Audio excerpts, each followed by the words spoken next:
So I want to talk about mind control. There's a song by Stephen Marley, one of Bob's sons, Ziggy's brother. It's called Mind Control. So I kind of thinking mind control when this is going on. So Cooning Out. And can anyone tell me who this person is that I just showed? The picture just popped up. Anyone? No, well, we're going to get to him if you don't know who that is. It looked like a coon. But he looks like an actor. All right, yeah. So firstly, I want to make a disclaimer. There's an organization up here. It's called the 50 under 40 plus elders, and you know, of course, I represent one of the elders. It's a black men's group here in Sacramento, organized by a brother Greg King and Dr. Tashaka Muhammad and others. And one of the people that I met when I was in there is this brother by the name of Chris Coon. That's his real name, Chris Coon. And he says, "Look, I know the stigma behind the name, but I'm going to own it." He's a very positive brother. Here he is. You know, he works a lot with the Sojourner Truth Museum and those that are in it. And this is actually, this sister in the blue is his fiance. And here they are. I know that brother. Huh? Say again? I know that brother and that sister. Is that right? Is that right? Yes. Yeah.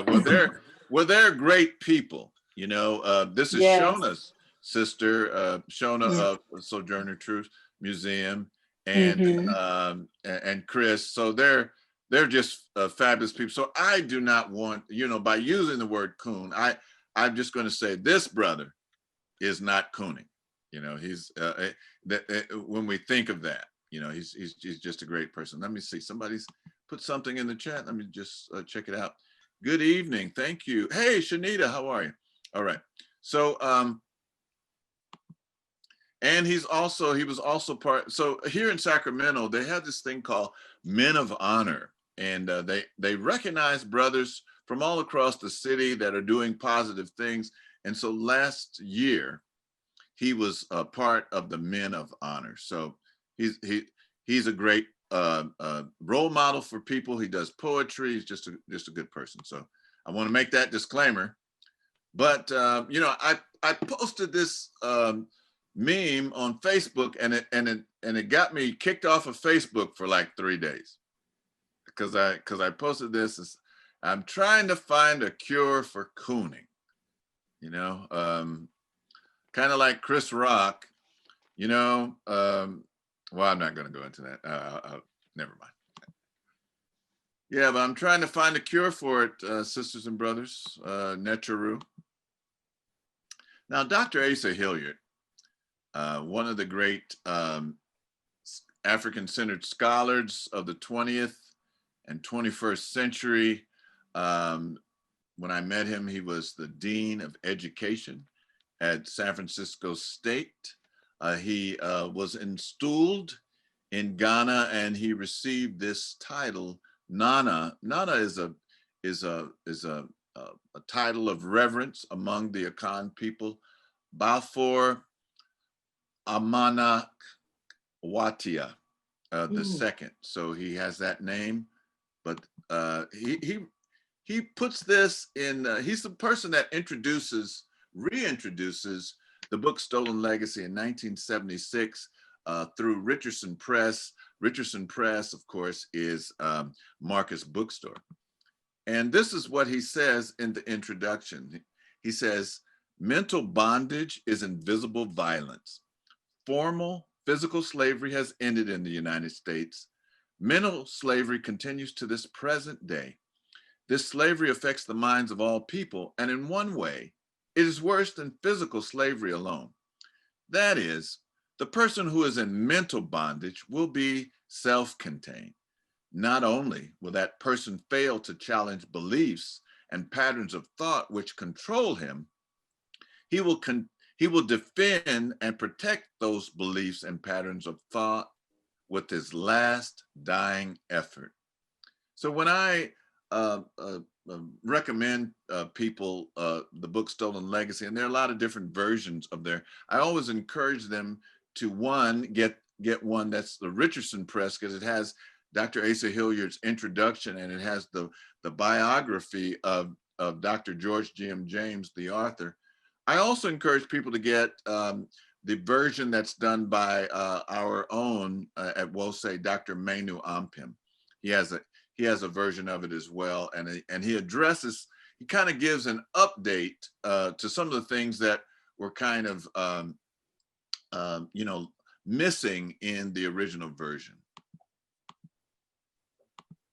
But we're also familiar. I'm thinking that people are familiar with Dr. Carter G. Woodson, and he's the author of Negro History Week, which became Negro History Month, which became Black History Month, which became African History Month, and he did that in the 30s. And in his introduction, in his book, The Miseducation of the Negro, he says, when you control a man's thinking, you don't have to worry about his actions. And actually, the full quote is, see if I can move this over so I can see it fully. Yeah. No systematic effort towards change has been possible, for taught the same economics, history, philosophy, literature, and religion, which have established the present code of morals, the Negro's mind has been brought under the control of his oppressor. The problem of holding the Negro down, therefore, is easily solved. When you control a man's thinking, you don't have to worry about his actions. You don't have to tell him to stand here or go yonder. He will find his proper place and stay in it. You don't need to send him to the back door. He'll go there without being told. In fact, if there is no back door, he will cut one for his special benefit. His education makes it necessary. This is in the preface. You don't have to go too far in the book Miseducation of the Negro. And there, again, many versions out there, many reprints, etc., of that book, Miseducation of the Negro. Now, there's another great book, How Europe Underdeveloped Africa, by Walter Rodney. Walter Rodney is from Guyana, and he also wrote Grounding with My Brothers. Those of you that listen to reggae, Linton Kwesi Johnson has a song livicated to Walter Rodney. Well, in his book, Walter Rodney says, in colonial terms, an education was designed for subordination, exploitation, the creation of mental confusion, and the separation of an African from his true self. We're talking about mind control today. And so you see this this URL here at the bottom of the page. You can go to that, and it says, is now the time to remove wig wearing in Africa's Commonwealth and Caribbean. So these are judges in Nigeria and Ghana. Now these are places that are supposed to be independent, but this is what the judiciary is wearing in our African countries and also in Jamaica. Talking about mind control today. Now, I got on this whole thing based upon what happened in Dallas. So the verdict and the family and the judge's reaction to the woman who, broke into a man's house while he was eating ice cream, shot him, and then, tried to cover it up in so many different ways, and people were making excuses for her. And so, after she was sentenced to only 10 years, by the way, the victim's brother asked the judge, can I give her a hug?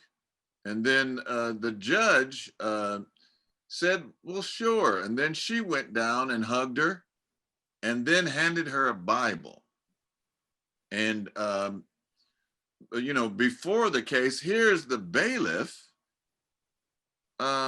fixing the hair of the, the person who committed murder, the homicidal maniac that shot this brother in his apartment. She's fixing her hair.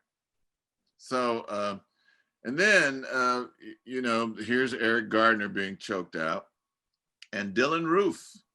Bubba, Yes. I can't see your screen. What's happening? Can anyone else? Can anyone else see my screen?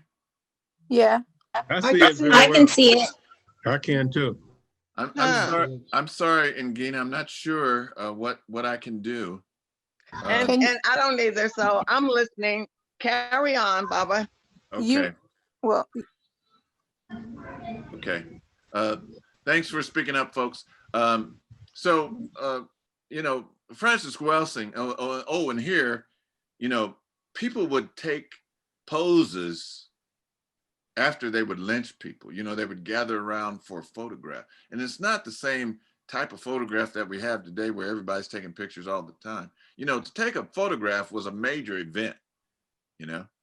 And even to have it reproduced, wasn't like an easy task, but they did that. And Dr. Frances Cress Welsing, who was a clinical psychiatrist, gives us these words. She says, forgiving whites for acts of racism is a mental illness on the part of Black people. If you think about the case of Dylan Roof, the people forgave him almost immediately, going into their church, killing the pastor and killing 9 other people, leaving one to be able to be a witness to what happened. And those people forgave him. Okay, 666. All right. So now the Ethiopians, we were called the most just of men. This is what the Greeks called us. They said, certainly the Ethiopians, are loved by the gods because of justice. This even Homer indicated in the first book by the fact that Jupiter frequently leaves heaven and feasts with them because of their justice and equity of their customs. For the Ethiopians are said to be the justest of men, and for that reason, the gods leave their abode frequently to visit them. And when we think of Ethiopians, it's not the Ethiopians that at your local Ethiopian restaurant, although those are Ethiopians. If you went to the country of Ethiopia, there, I want to say at least 13 to perhaps 18 different ethnic groups, including Oromo, Tigray, Amhara, etc. So when the Greeks in the ancient times talked about the Ethiopians, that was their word meaning burnt face or burnt of skin. Yeah, you're right. You're right, Minister. Yeah. Got it. They need to have a thorough examination. All right. So now, what they were referring to in ancient Kemet, here is the weighing of the heart, the weighing of the Ib, and we see Ani being led by Anpu, with his heart on one side of the scale and the feather of Ma'at, the feather of truth, on the other, as he is reciting the 42 declarations of innocence, out of which the 10 commandments come. He is found justified, or Ma Kuru, true of voice, and then he is led by Hor, or Heru, with the key, the Ankh in his hand. We're told in Christianity that St. Peter has the key to heaven. But here in our original story, we see Hor having the key to heaven, and he's taken before the judge Wasir. And behind him, backing him up, is his sisters, Aset and Nebhet. Now, when we talk about Mot, I'm just going to go over this rather quickly, because Mot is a word that in English, you need all these words to describe Mot: truth, justice, law, integrity, uprightness, correctness, righteousness, steadfast, unalterable, reality, order, stability, continuity, equilibrium, balance, measurement, reciprocity. And here's some more. And this is how you would write it in Medu Neter. A goddess, the personification of law, order, rule, truth, right, righteousness, canon, straightness, integrity. And when you see Mot or Ma'at, it's pronounced both ways, in the community. This is how she's depicted. One of the ways, usually when you see a feminine neter with a single ostrich feather in her head, that's Mot. And this pose that she's in this is a pose that is reserved for the neteru. And so when you see a neteru with an ankh and with the single ostrich feather, that is Mot. And then the Reverend Dr. Martin Luther King tells us, he says, nothing in the world is more dangerous than sincere ignorance and conscientious stupidity. Listen to the Black Eagle, Joe Madison, that comes on Sirius FM, and he's always saying this quote, but this is a quote by the Reverend Dr. Martin Luther King Jr. So again, verdict, the judges. Now, there was this thing, and I listened to this lady. Her name is Randy Rhodes, and she was reciting one day the racial etiquette, the racial customs and rules of racial behavior in Jim Crow America. So I'm just going to highlight, it's a long article, but I just want to highlight some points on that. And again, just to remind everyone, we're discussing mind control. This racial etiquette governed the actions, manners, attitudes, and words of all Black people when in the presence of whites. To violate this racial etiquette placed one's very life and the lives of one's family at risk. In legal cases and in the press, Blacks were often referred to by the word Negro, with the first name attached, such as Negro Sam. Whites much preferred to give Blacks honorary titles such as doctor or professor or reverend in order to avoid calling them Mr. Almost always, however, the rules of racial etiquette required Blacks to be agreeable and non-challenging, even when the white person was mistaken about something. Usually, it was expected that Blacks would step off the sidewalk when meeting whites, or else walk on the other side of the sidewalk, thereby giving whites the wall.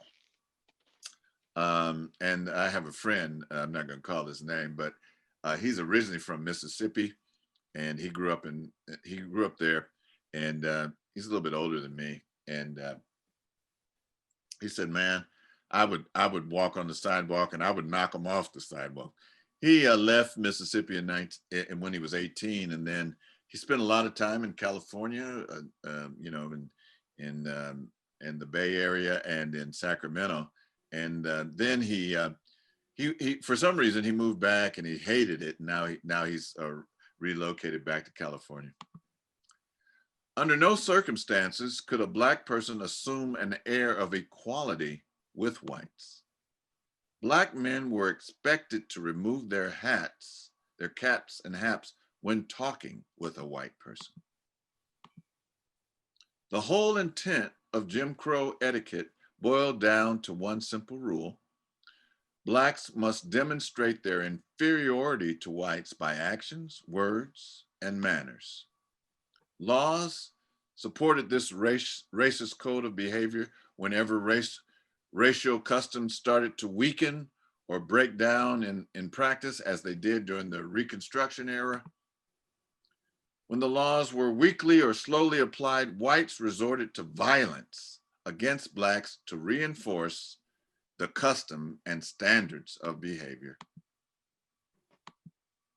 Indeed, whites commonly justified lynchings and the horrible murders of Blacks during the Jim Crow era as defense actions taken in response to Black violations of the color line and rules of etiquette.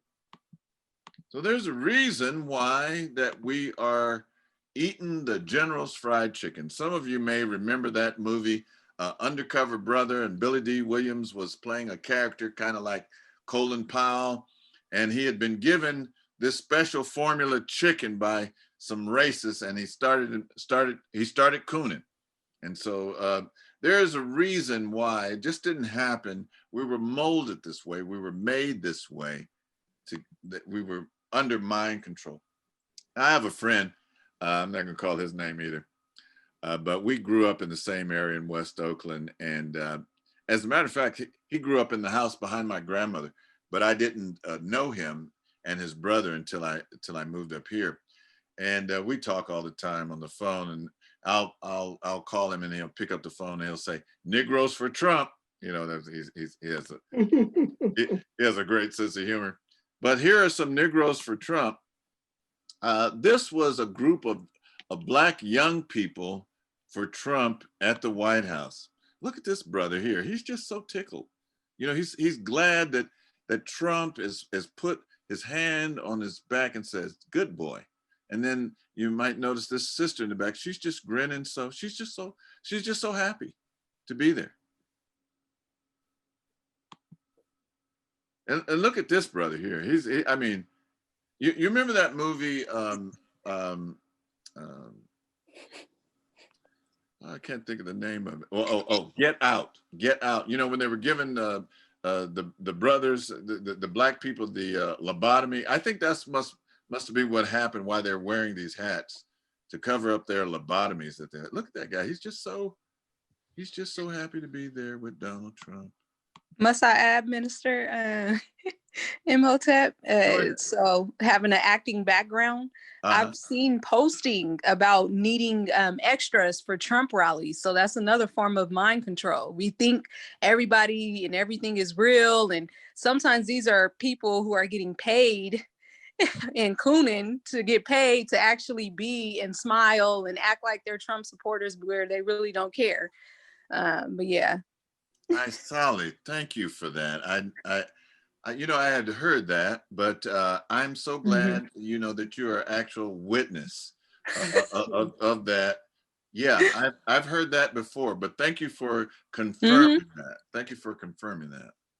Yeah, it feels a little better. And then, well, this brother, acting. This right, brother, but they still sellouts though, because it's like whatever Sure. money you could give me, I'm a, you know. But yeah, so either way you think about it. Yeah. Now this brother here, he just follows Trump around like the Grateful Dead. You know, like you know, they're called deadheads. People that used to follow the Grateful Dead. You know, whatever city they'd be in, they would go and visit them. And this guy, he's always in the audience. You know, he's always there. You know, in the background, and you know, he's proud of it. And then you have these people, you know, Candace Owens, Ben Carson, wow, Kanye West. I don't know what the Kardashians do to men, but you know, I remember, you know, Bruce Jenner. I mean, of Wheaties, cereal box. I mean, you really have to be strong to even do a decathlon, let alone win it in the Olympics. I don't know what they do to, and then Lamar Odom. I don't know what they do to men, but it should be a warning, like stay away from these chicks. And then I don't even know these other people. Well, I do know Omarosa, but these are other people, and they're just all Negroes for Trump. Now I'm going to pause and look and see what you guys are saying in the chat. Shanita, I'm not trying to be funny, but I wonder if he's mentally ill. I'm just saying. And then Minister Amati, there's a psychological law that says if you act in a certain way, you will begin to feel that way. Thank you, Minister Amati. Hence, saying act as though I am, and I shall be. If you can get people to go through the motions, it will actually affect their mindset, affect their mindset. So, my goodness, thank you for that. And then someone, Brother Malik said, add Jason Wilcott. I don't even know who these people are, but thank you guys for putting that. Minister Alicia says, got to get those boys for their sports physical. There's so much mental illness for us with white people. Love y'all. It's Ernest Hogan. Okay, thank you. Minister Alicia got the right answer to that guy at the beginning. Ernest Hogan. That is correct. Okay. Look at the white guy in the picture with the Blacks for Trump guy. He looks like he's ready to attack. Yeah, like, what are you doing here? Exactly. Yeah. How dare you show up here? Yeah. I was thinking that he was looking at him like even he knows, like, dude, really? Exactly. like you fool. These guys, I don't know, maybe they're paid actors, but some of us don't have to be paid. They just enjoy. They just, and Trump is like, it's like the wolf in sheep's clothing, Anyway, so Stephen Bantu Biko says this. He says, the most potent weapon in the hands of the oppressor is the mind of the oppressed. And for those of you that don't know, Stephen Biko was head of the Black consciousness movement of South Africa. He was like the Martin Luther King of South Africa. He was brutally killed by the police. He was beaten, driven naked for 200 miles in the back of a pickup truck, and then eventually died. And so we remember him by his words. He wrote a book called I Write What I Like, but we're remembering him in our mind control discussion this evening. The most potent weapon in the hands of the oppressor is the mind of the oppressed. I don't have time to go into this issue, but some people are more proud of Greek heritage than their own heritage. Spike dealt with this in school days, and we've seen it in other places. And I have friends that are Greeks, and I don't mean to insult them. And I have to say that a lot of Greek sororities and fraternities, they do a lot of positive things for our people.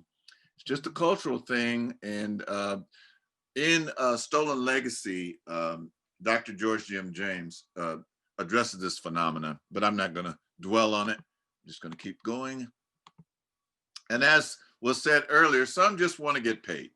Sally mentioned that, Trump allies are handing out cash to Black voters, and we tend to sell out so cheaply. May I add that Yes. if I'm correct, that minister right there, that brother, it's so embarrassing because I think he's the one from Cleveland. And Omarosa What? is from Cleveland. I don't Wait, know what's what going is on. wrong with I Cleveland? don't know. You're the only saving grace of Cleveland. No, I was like, what no, are I you take that back. people Wayne doing? Chandler's from Cleveland, so I'm not gonna get into that trouble. But keep going, Shanita. No, that was it. I'm just, it's kind of like when it's like seeing someone of your family all of a sudden, you know, at a Trump rally. You're like, what are you doing? We don't do that. Yeah. Oh, Celeste adds here in the chat. She says, given the number of people who voted for Trump, we need to figure out why. That many people can't be crazy or under the influence. A couple of white folks told me they didn't like his behavior, but like what he did. What exactly did he do? Is it time to work on this now? I don't know. I'm going to keep going. And oh, now here, Brother Malik put in the chat, he says, get the book Cultural Misorientation by Cambone. So that's Cultural Misorientation by Cambone. Thank you. Thank you for your comments, everyone. So yeah, some of us just want to get paid. Now, this white guy, Bob Wheel, put this in his Instagram. He says, to justify slavery, we whites portrayed blacks as subhuman, primitive, stupid, servile. To justify segregation, we whites portrayed blacks as morally corrupt, ignorant, predatory, and sinful. After civil rights, we whites portrayed blacks as evil, drug addicts, gangbangers, and welfare queens. There has never been a point in our history when we whites have systematically and institutionally valued Black lives as we do our own. That's why hashtag Black Lives Matter, period. Excellent. Now, I saw this video a number of years ago, and it was on VH1, and it was it was a series. It was called "Videos That Changed the World," and they were featuring the video "Fight the Power" by Public Enemy. And you know, Spike Lee directed it, and they did it in Brooklyn, and it was you know, the whole community turned out for it. They, you know, it had Nation of Islam overtones, and at the conclusion of that documentary, they said the powers that be looked at that and said, we gotta shift that movement, you know, because it was too militant, and then they went to gangster rap and groups like NWA. So this these couple of slides say, this conspiracy theory talks about a meeting in 1991 where major music record label executives were told to promote gangster rap music to be mainstream so that they could help create more criminals to incarcerate so that they can make more money with privately owned prisons that they owned. And then the next meme here, we control media images and write all Black societal narratives. We therefore tell the world what to believe about Black people. We also tell Black people what to believe about themselves. This allows us to vilify Black people in order to validate our mistreatment of them. It allows us to demoralize them in order to divide them and make them self-hating.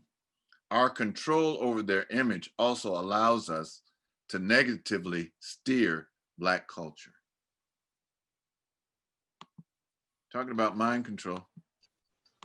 Yeah. You know, I'm thinking mind control, but also clearly a part of mind control is subliminal messaging, which I think this last character was alluding to. Subliminal messaging is very, very prominent today. You have to know how to read it. It's most obvious, as I view it, in the way there is a absence of Black men, and when you when you see commercials, there is an absence of Black men. There may be Black women, there may be other people of color, but technically there are no Black men in here. And then the Black men who are portrayed, typically there's something amiss with them. Maybe they're gay, or they're or an addict or something. And all of these subliminal messaging, the pairing of Black women with everybody except with Black men, are all Yeah. subtle subliminal messages that are telling Black people, you guys, you shouldn't be together. You should be with anybody except being with yourself. And that plays out in movies and in the commercials. You know what, man? And that is so true, Baba. There's a commercial that's on, it's selling insurance, and it has this Black family. And you see the mother, you see two children, and where the Black man is where the ad is. So you can't really see his face. Then they have the counterpart is a white family, and you see the whole thing. Right. Yeah, so it's there. And if you notice that the commercials are having so many interracial couples, exactly. Like you said, be with anybody except a Black man. Just insane. Yeah. This is, and I'm glad that you all added that to this discussion. Also, there's only 3 bosses in hip hop: Warner Music Group, Sony Music Group, Universal Music Group. Hip hop is being used as a dumbing down agent against Blacks to keep them ignorant and in a docile state of mind. So, and as we're preaching to the choir, of course. Everyone that's on this Zoom knows that, and so then, okay, you have, you go from, conscious. So this was Fight the Power here on the left till Fitty, and then you go from Lauryn Hill and Erykah Badu to Nicki Minaj and I don't know whoever else, not saying that they are not talented, but they're using their talent against us. Yep. Right, because you remember when Queen Latifah was on the scene, and I remember she had a song talking about UNITY. Yeah. Unity, and I still recall the year that Lauryn Hill won all of those Grammys, and not just Grammys. She just kept winning awards in every award show. And I recall her acceptance speech one time when she was saying, many of us have come from experiences of maybe poverty or violence or something like that. She's like, however, that doesn't mean that we don't want to glorify that. We don't want to, what is it? Romanticize it.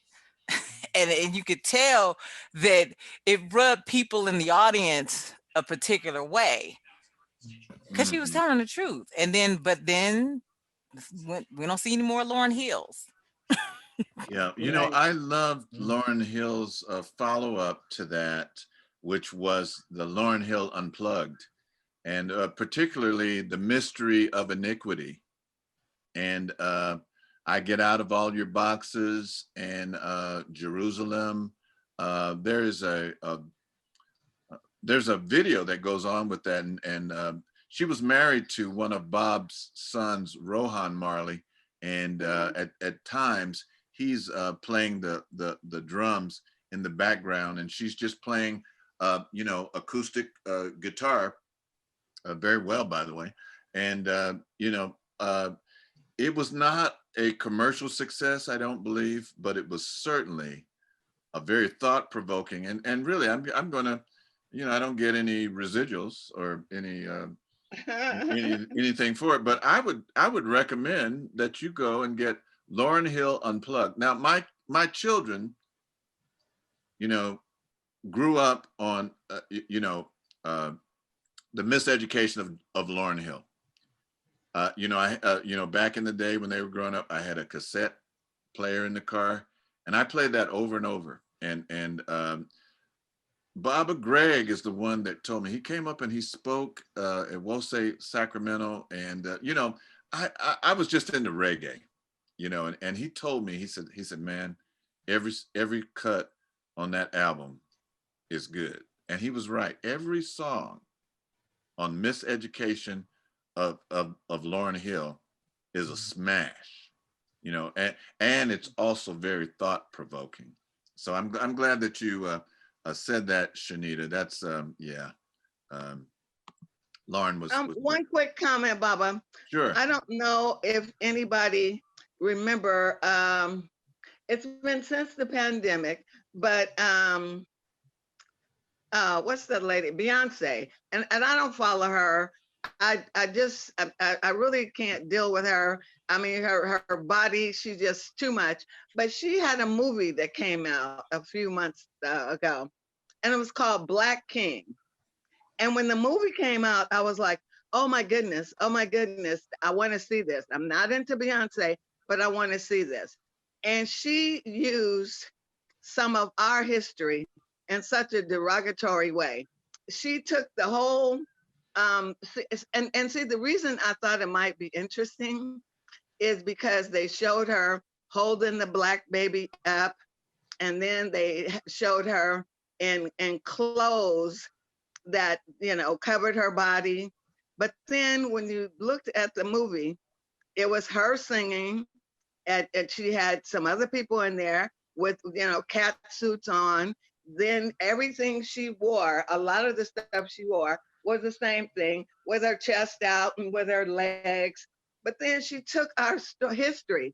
She put the baby in the basket and floated him down the river. And at that point, I was just too through. I was so upset. I was like, how dare you? Because she took parts of it made sense, and then other parts were just her and her body and her boobs and her legs. And I was like, oh my gosh. Black King by Beyonce. It was something else. I was like, oh. Now I saw that, now some people took it and they said, well, look, she's promoting demonism or, devilism, and because she was dressed in some ways like Hathor or Het Haru, because Yeah. she had the cow's horns, etc. I thought that she did a lot more, in terms of putting the culture out there than is usually done. And I'm a person that I've tried to like Beyonce, but I just can't. I don't, I'm really trying to. I know that the system has told me, okay, she's fine, and this is who you need to focus on. But it's just something about her, and I think maybe it's because of the commercialism. Really, she's a talented person, and she's a good singer. I liked her in that movie, The Fighting Temptations. Is that the movie with the gospel and Cuba? Yeah. She was good in that. I thought that she was really, really good in that. But anyway, thank you for bringing that out. But there's a lot and of one more thing, Baba, about that Sure. movie. Uh-huh. They had Jay-Z in there with Uh-huh. all his Bentleys and all his cars. So again, it was just promoting them and their madness. So I was like, and I'm with you, Baba. I've tried to say she's talented and all that, but I just can't get past, can't go there. Yeah. Really for years, I tell my family, I say, I'm trying to like Beyonce, but I just, and then, okay, she was also good in that movie, Dreamgirls, she's, Oh she's, yeah, she was good in that. Stop it. she's a very, say again? I'm like, stop. I get it. You're reaching. I'm not a Beyonce fan. I've tried. I'd rather hear her sing than see her Oh, act. But all I right. get it. Oh, okay, let me move on. I'm losing people. So, Dr. Amos Wilson says this. He says, black on black crime is white supremacy's self-defense mechanism. Because when we're fighting each other, white supremacy goes unscathed. And so those rap videos and many things in the media are promoting us against each other. Okay, Minister Alicia receives the prize. Ernest Hogan. Does anybody know the story? Before I go into it, anybody know the story of Ernest Hogan? No, Anyone? I'm not familiar with it. I don't. Kat, were you going to say something? Okay, well, Ernest Hogan, I first found out about Ernest Hogan listening to Dr. Claude Anderson. And Ernest Hogan started a whole genre that became known as coon songs. Oh. He took a song that was entitled all coons, no, excuse me, all pimps look alike. The original song was All Pimps Look Alike to Me, and he changed it to All Coons Look Alike to Me. And that song, I'm talking like 1918, sold over 1 million records. Wow. You know, they didn't have the kind of publicity. I mean, Mhm. probably back in Yeah. 1918, a lot of people didn't even have record players, you know? Mhm. But that sold 1 million records in 1918. And it started this whole genre. It was very derogatory. A lot of self-respecting Black entertainers refused to do it. You know, he is probably like a father of the genre ragtime music, but he also started this. And, you know, of course he recanted, you know, later in life, but, you know, the damage had been done. Yeah. Yeah. All right. Thank you, Celeste, for your comment. Self-hatred is a hell of a drug. You know, it is. So when I look at Ernest Hogan, learn the lessons of his life, and then I juxtaposed it with our current entertainers, they just want to get paid, you know, and they benefit commercially. They get their money, and perhaps they even kick down some money to the community and do something that's valuable. But the image, our image is destroyed by them doing that. So self-image, you know, here Clarence Thomas, this sheriff, he's ridiculous. Candace Owens, you know, they're just you know, and I hate to just you know, blanket people with these different labels, but they are just sellouts. You know, that's the best word that I can. You know, this couple, Yeah. they just decided to show up and you know, in a Confederate flag.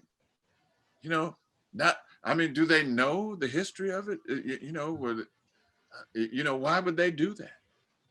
You know. Yeah, it's just like a lot of Black people's approach to Christianity. Most of them don't know the history and the foundation. They just fell in line with what was in front of them at the time and never researched the history of the foundation. And so Yeah. obvious, these people, they never researched the history, foundation of the Confederacy that gives them the feeling that they need to go out and promote it. Yeah. Yes. You know, thank you, Kat. Slavery destroyed us. Religion divided us. Ignorance controls us. And the truth scares us. Mhm. Slavery destroyed us. Religion divided us. Ignorance controls us. And the truth scares us. We're afraid of the truth. There's a book I would recommend those of you that since Kat just mentioned Christianity, there's a book. It's called Caesar's Messiah, and it talks about how Christianity was co-opted. Excuse me, Judaism was co-opted by the Flavian Caesars, Vespasian and Titus. And, you know, they co-opted one of the main historians, Jewish historians by the name of Josephus. And just a little bit, you know, this is on the back of the book. It says, was Jesus the invention of a Roman emperor? The author of this groundbreaking book believes he was. Caesar's Messiah reveals the key to a new and revolutionary understanding of Christian origins. The clues leading to its startling conclusions are found in the writings of the first century historian Flavius Josephus, whose War of the Jews is one of the only historical chronicles of this period. Closely comparing the work of Josephus with the New Testament Gospels, Caesar's Messiah demonstrates that the Romans directed the writing of both. Their purpose to offer a version of a peaceful Messiah who would serve as an alternative to the revolutionary leaders who were rocking the first century Israel and threatening Rome. So this is a very interesting book. So the major key events in the life of Jesus and the Gospels are satirical. Several are an elegant literary satire of a military battle in which the Jewish armies have been defeated by the Romans. In order to make any reconstruction of the country lasting, the Romans needed to offer the Jews alternative stories that would distract them from the messianic message inherent in the Torah and persuade them to accept Roman values and to worship Caesar. A further joke was buried in unmistakable parallels between the life of Jesus and that of Titus in worshiping Jesus. Those Jews who adopted Christianity, as it became to be called, were in proxy hailing the emperor of their conquerors as Titus / God, who was the Roman key, which was the Roman key strategic objective. Each of these particular events, as paralleled in the writings of Josephus Matthias, our sole record of military encounters from 66 to 73 BC between the Judeans and the Roman conquerors, even to the unusual crucifixion in which 3 men are crucified, a man named Josephus takes one who survives down. So just to give you an example, so here, events at the Lake of Galilee launched the Judean careers of both Titus and Jesus. There, Jesus called his disciples to be fishers of men. There, the Roman battle took place in which Titus attacked a band of Jewish rebels led by a leader named Jesus. The rebels fell into the water, and those who were not killed by darts attempted to swim to their enemies. The Roman cut off their heads or their hands. Jewish war number 3, 10. Men were indeed pulled out of the water like fish. So, you know, where Jesus says you will be fishers of men, in the actual battle, they fished them out of the Galilean water. And even the word, so we hear about the Gospels. But check this out. They called it in the Gospels, they called it in Greek, evangelon, a technical term meaning good news of military victory, in which English it's translated as gospel. The name is in effect ironic humor. True. Yeah. The Romans were amusing themselves with the notion of making Jews accept as the actions of Jesus the Messiah what were in fact literary echoes of the very battle in which Titus and the Romans had defeated the Jewish army. So, you know, basically, you know, I'm not going to go through all of this. Basically, you know, this was, you know, they changed the script. Yep. The Jewish people were expecting somebody to come in and kick the Romans out of their land, but they were people that went by the book. So they confiscated all the books. They co-opted the main historians, one of the main historians whose name was Josephus, and then he became Flavius Josephus. You know, and he might have just wanted to get paid. I don't know. This is what has been passed down to us. I mean, some of you remember that old Good Times episode, you know, JJ painted Jesus black, and, you know, Florida was very upset about it. It was, you know, I never liked Good Times because for me, it was like Gilligan's Island. They never got out of the poverty, you know, that, you know, there was, you know, that was just, you know, it was just, so if you are willing to question your beliefs, if you're unwilling to question your beliefs, you will never know if you're following truth or lies. Your immoral oppressors gave you your religion, Bible, history, and education. They also control all of your statistics, national narratives, media images. Only a fool would not question their beliefs constructed under these circumstances. And the funny thing is that's how they got us to like stay that way. Because then when you did question and the way it's passed on generation after generation, when your logic as a child, when you start asking questions, you get slapped upside the mouth and talking about like, don't question God. Like, but I'm asking. Yeah, You know, yeah, but it's generation after generation, and Mhm. the fear is simply reinforced. It's instilled and it's reinforced of okay, because you're made to feel bad for asking, and then you're made to believe that there's punishment for asking. yeah, yeah. That's another escape mechanism for white supremacy. So this meme, you know, I save memes that are meaningful just for such occasions. So wait, so you mean to tell me that you believe that while the brutal enslavers who were raping your grandmothers and castrating and lynching your grandfathers, that amidst this brutality, they gave you a religion to empower them? Moreover, it's the actual word of God?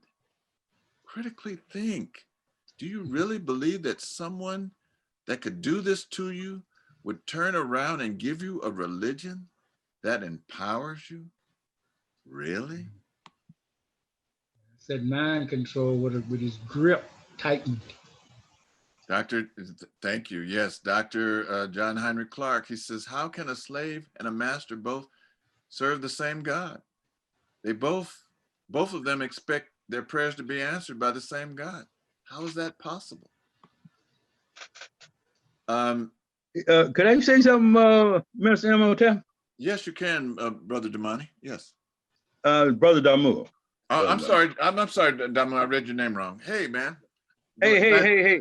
No, just really enjoying the conversation. You know, it's just, you know, I totally agree with everything's being said, but the one thing I see happening is that there's a reinforcement of some of the doctrines that are being taught by Christianity by real experiences. And they, the only way that people have to articulate those spiritual experiences is using the vernacular of the Bible. And you're right, they're not open to any other explanations of what their experiences are. You know, I think we have to be a little bit less judgmental of some of them, though, because there are some Christians, who are really God's well, they are God's children, but they have the same values that we do, really. I mean, I have to invoke the name of my dear mother. You know, just you know, a staunch Christian, she would not have wanted to listen to me talk about no longer believing in Christianity. You know, and I made that. I got out of that brainwashing whole religion also. But my daughter, my youngest daughter, is Islamic. My mother is a Christian, and I didn't even bother to debate that with her, because I think the most important thing is what's in the person's heart. And I know my mother had a firm, good um, um, relationship with God, because I believe it's her prayers that brought me as far as they have. So you know, I'm just saying there has to be some kind of way of engaging in conversation with people who are staunch Christians, and forming some kind of uh, union. You know, I mean, not necessarily going to the same church, not necessarily, you know, I mean, because there's never going to be, I don't believe, anything monolithic about the entire Black community. You know, it's just too many ways and too many paths that people are going down. But to promote the most unity, I just think we have to be really, I guess you would call it uh, religious tolerance. You know, I mean, because I often thought about, okay, uh, my mother says that, well, not my mother, but the Christian religion says that if you don't believe in Jesus Christ, you're going to hell. You know, um, and the Muslim religion, on the contrary, say that because the Christian people teach that, they may be going to hell, because Jesus clearly instructed people not to confuse the population by telling people that he was God. So it's a very sticky kind of situation in which I had to experience on a personal basis not too long ago. I mean, my fiance, who I was engaged to marry, but she died of cancer in September uh, of, uh, of last year. She died of cancer, not this September, but the September before that. And one day we were just discussing religion, and I was getting ready to move uh, from California back and go back to Texas, and we were going to get married. And it was that very thing that divided us, because one day we were talking about religion, and I just disclosed to her that I no longer was a Christian, and I didn't believe that Christian theology, that Jesus is the Son of God, and if you don't believe in Jesus, you're going to hell and all that. And I went through a whole lot of explanations about the Nicene Council and you know, Caesar Borgia and all of the crimes that was committed by the Catholic Church and the church period. But you know, it was her staunch belief that what we were taught when we were young children growing up in my hometown, you know, it expanded out to the whole community, and everybody should still believe that way. And it really, you know, her attitude to me, what she said to me during that period was, she looked very sad. She looked at me with very sad eyes and said, "I'm just so sorry that you feel that way. I'm gonna pray for you because I don't want you to go to hell," you know. Yeah. Yeah. And that really hurt to Yeah. hear my fiance tell me that like that, you know. I think we would have gotten past that if she had lived, but she died of cancer a year ago. And but it's just, this is a personal story about how this, as you say, divides us. You know, Yeah. you said it earlier. You Yeah. know, Yeah. The division. religion divides us, and my Mhm. goodness, it certainly does that. You know what, Sudi, I'm so glad that you were brave enough to share that story with you. Yeah, there's got to be a meeting of the minds, but at the same time, I think that you know, what it says in the Hosea, in the book of Ankh Shishonki, it says, examine every matter that you may understand it. You know, do not say I am wise, but you know, I'm paraphrasing now, but seek wisdom. You know, seeks to overstand it. You know, so which leads me into this next slide. And again, thank you for sharing that. And I applaud your bravery for that. And I'm sure that a lot of us that are listening today, that are going to listen in the future, have relatives, friends that are like that. You know, that okay, they've, you know, their faith, their spiritual power has caused them to connect with God despite, you know, the different layers and filters that have been put on God by various entities for different reasons. That was a great way of saying it, but Minister, that was a great way of saying it. Yeah. So now here in this slide, here we see we might ask ourselves, how can this elephant who can knock down a house, how can he be tied up by this little rope?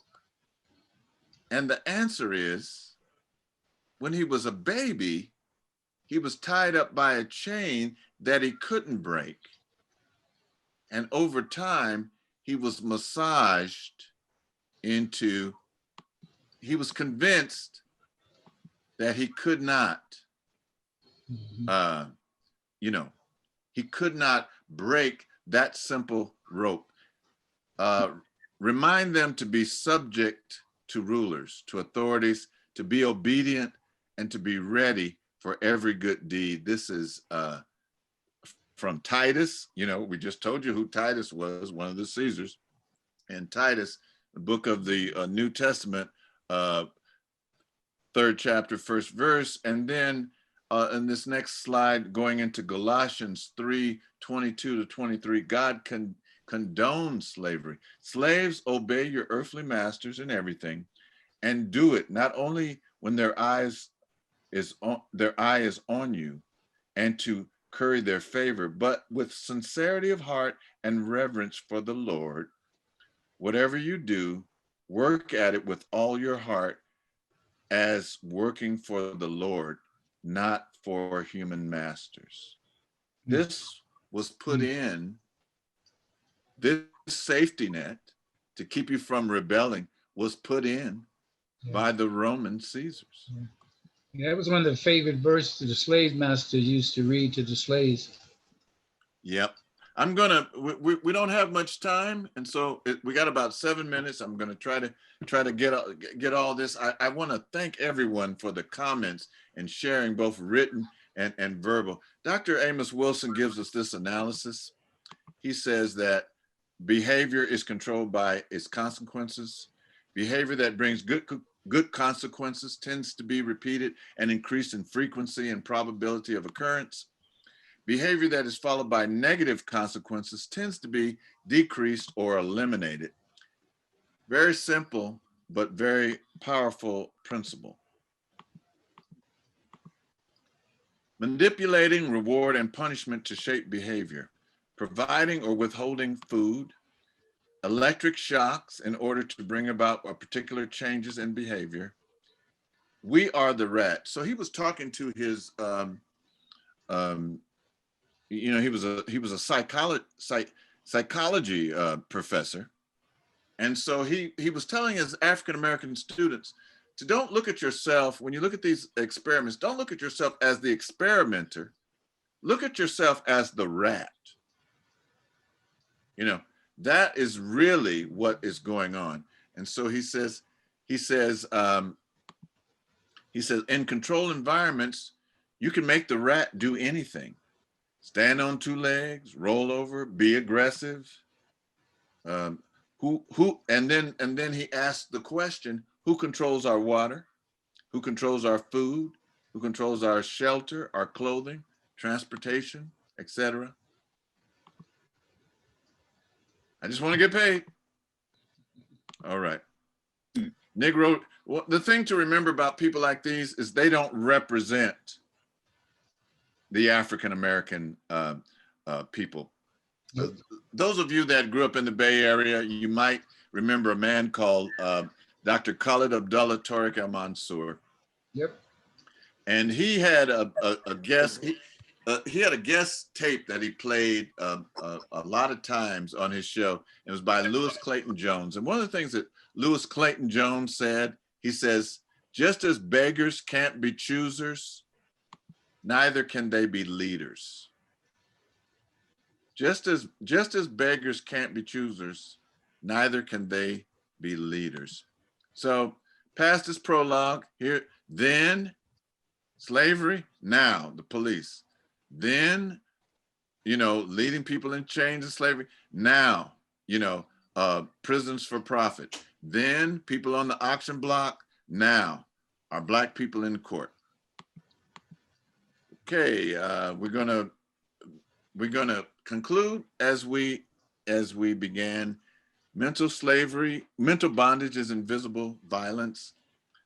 Formal physical slavery has ended in the United States. Mental slavery continues to this present day. This slavery reflects the minds of all people, and in one way is worse than physical slavery alone. That is, the person who is in mental bondage will be self-contained. Not only will that person fail to challenge beliefs and patterns of thought which control him, he will defend and protect those beliefs and patterns of thought virtually with his last dying effort. So thank you, my friends, for participating and being with us today. Your comments were very valuable. And, you know, I hope that you got something out of it. I know I said a lot, you know, I wasn't expecting to do this, you know, but I got the message from Mo that she wasn't going to be able to join us today. So I just pulled out something from the MO archives. So Very timely. anyway.